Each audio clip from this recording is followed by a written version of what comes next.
Le 27 octobre dernier, une adolescente de 13 ans de Val-d'Or était portée disparue.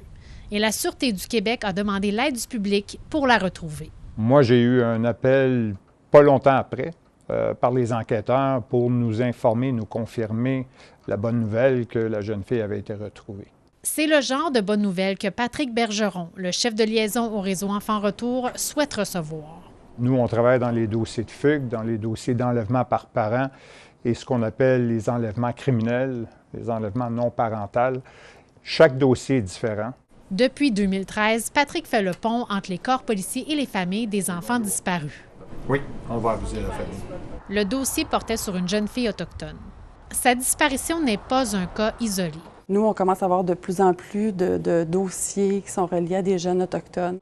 La directrice générale du réseau Enfants Retour, Mélanie Aubu, a sorti des statistiques pour APTN. Au Canada, en 2024, on parle d'à peu près un peu plus de 32 000 disparitions de jeunes.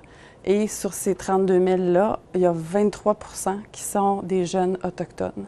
C'est un très grand pourcentage pour une seule communauté au Canada. La disparition de jeunes autochtones touche un genre plus qu'un autre. Puis sur ce 23 %-là, il y a 67 qui sont des filles. Les chiffres de 2022 et 2023 sont similaires. 27 en 2022 et 23 des enfants ou adolescents disparus étaient autochtones. Le déséquilibre chez les filles demeure. Ces chiffres imposent une réflexion. Il y a eu le contact avec les enquêteurs, mais avec la famille, il n'y a pas eu de retour. Lorsqu'une disparition d'un enfant issu d'une communauté est signalée, Patrick adapte sa façon de procéder.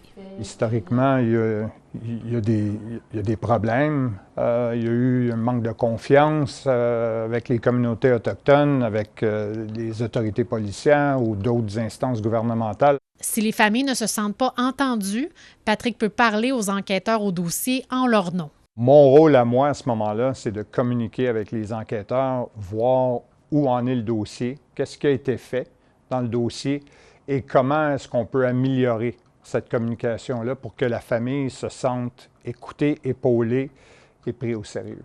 Pour les familles de ceux et celles qui manquent toujours à l'appel, l'écoute d'Enfants Retour, malgré les années, demeure. Ils vont nous appeler quand il y a un moment, une journée que ça va pas bien, puis des fois, c'est plus dur de parler à leur entourage, surtout après plusieurs années, mais nous, on est toujours là. Il existe 2 dossiers de jeunes filles autochtones toujours actifs au réseau Enfants Retour, soit celui de Shannon Alexander et de Maisie Ojik.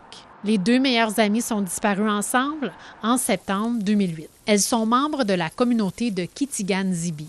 Tout de suite, on a embarqué pour développer les avis de recherche, assurer qu'on peut l'envoyer à les endroits ciblés, offrir un soutien et conseiller la famille aussi, puis offrir les ressources nécessaires pour les aider à retrouver. Ces disparitions ont grandement marqué les employés du réseau, qui sont d'ailleurs toujours en contact avec la famille de Maisie. On a fait la marche du 5e anniversaire, la marche du 10e anniversaire avec la famille aussi. Et on a participé au vieillissement de photos des jeunes femmes. Pour les 40 ans de l'organisme, il y a un souhait à faire pour que des réponses soient trouvées dans cette histoire. Peut-être qu'il y a quelqu'un qui connaisse quelque chose puis ils n'ont juste pas eu la chance ou ne sont pas sûrs, mais peut-être c'est le petit casse-tête, le petit morceau pour nous aider à terminer la casse-tête. Stéphanie Decève, APTN Nouvelles Nationales, Montréal.